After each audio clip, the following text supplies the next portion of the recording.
What is justice? What does that look like? My name is Ben Swan, and we are traveling the world to hear the voices of change. As you can see, they're closing off the roads and the crowd keeps growing. Only Mexicans can save Mexico. And to get an in-depth look at the issues affecting their lives. We have heard nothing from the mayor except for we are thugs. These activists are going against the grain. Baltimore, Ferguson, no matter where it is, when you have social injustice in impoverished areas, like it's kind of like a ticking time bomb. This is not what democracy looks like. This is Global Activist. Well, I'm a true addict. Oh, shit, I got a head rush.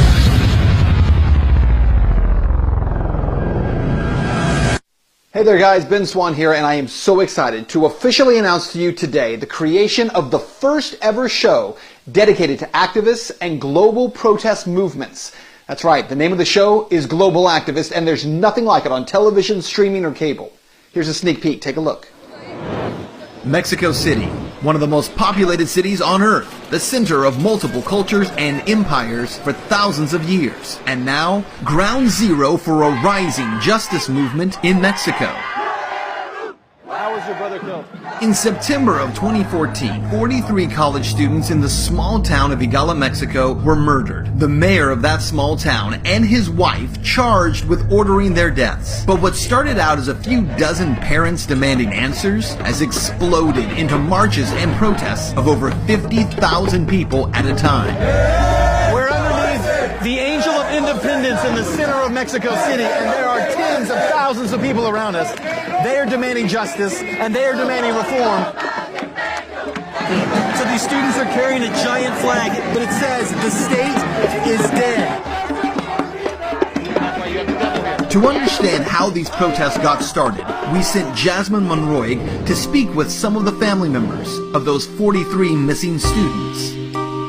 Y pues hasta ahorita pues no sabemos nada de ellos. No sabemos nada de ellos, lo que pasó. Now, while most protesters are taking their voices to the streets, we sat down with two individuals who are using their art as a vehicle for change. You said that this was Mexico's moment. Yeah, exactly. Did Mexico miss its moment? Yeah, exactly. It's the Mexican miss moment. I believe in his spirit, I believe in his eyes, and that's why I say, oh, I have to paint this guy. The spirit of the activist inside of him is what moved you. Yeah.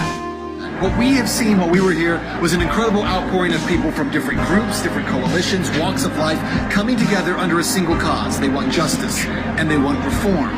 Now, to get there, it's going to be a process. It doesn't come quickly, nor should it. These people are making choices that will affect their children and their children's children for generations. Look, as you guys know, I've done this before. I have launched television projects through crowdfunding, and we're about to do it again. I'm asking you to be part of it.